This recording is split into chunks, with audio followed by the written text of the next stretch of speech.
Okay, so far we've talked about the Great Depression, or at least its causes, and also the New Deal. In this video, we'll talk a bit more about the New Deal and the Great Depression.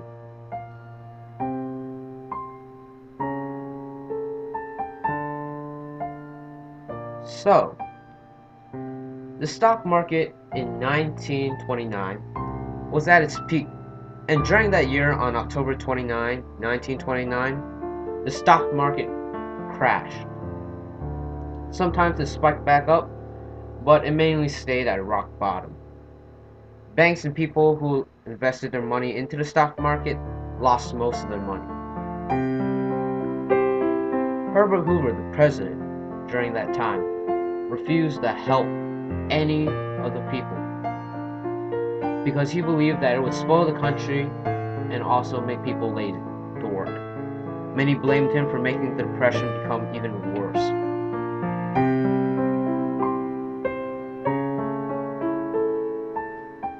By 1933, U.S. was tired of Herbert and elected FDR, Franklin D. Roosevelt, the only president running 3 terms.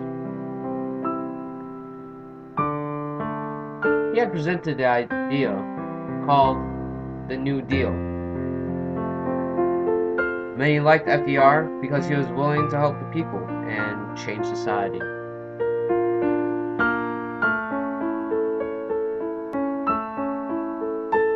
He was reassuring and a great listener to most of the homeless at that time, and this was what won him popularity.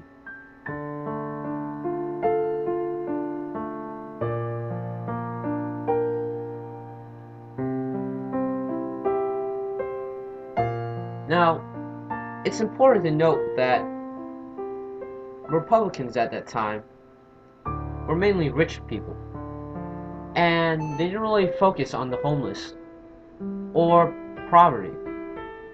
Democrats, however, spent more time on what Republicans didn't, which was poverty and homelessness.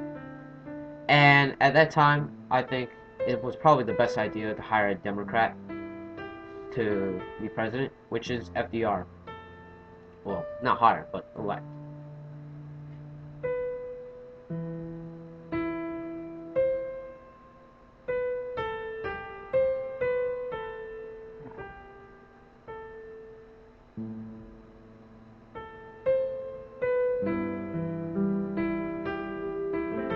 At that time, the New Deal was basically what people now know it as the alphabet soup. Try to imagine a big bowl of soup full of alphabets, and those alphabets are from the abbreviations of the programs that Franklin D. Roosevelt presented to the nation. And many of those programs are still in use today.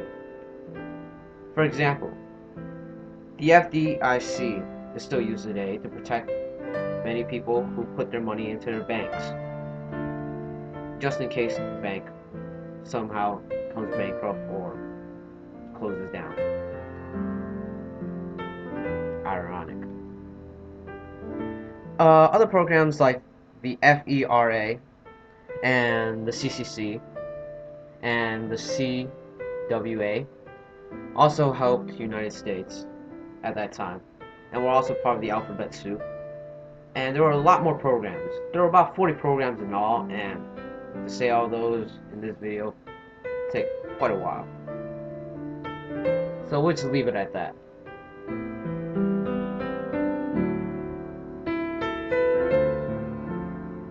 Now, this alphabet soup idea, really, many people thought it would really help, and FDR also thought it would help the US at that time and the economy from going down any worse.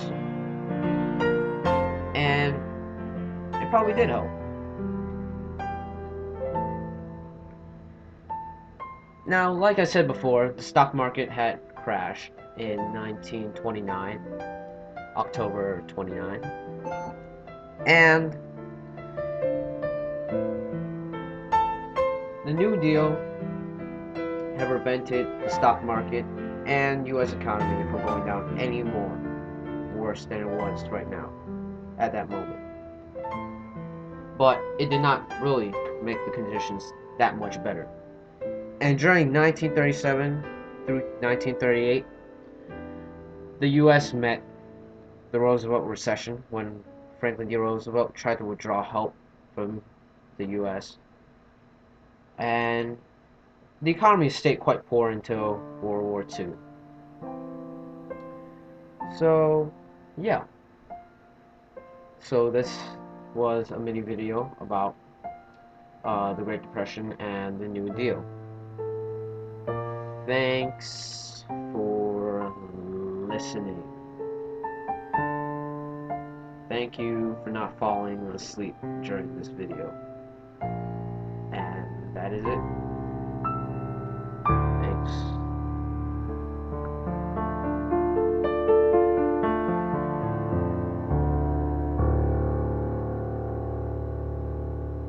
Oh yeah. Goodbye.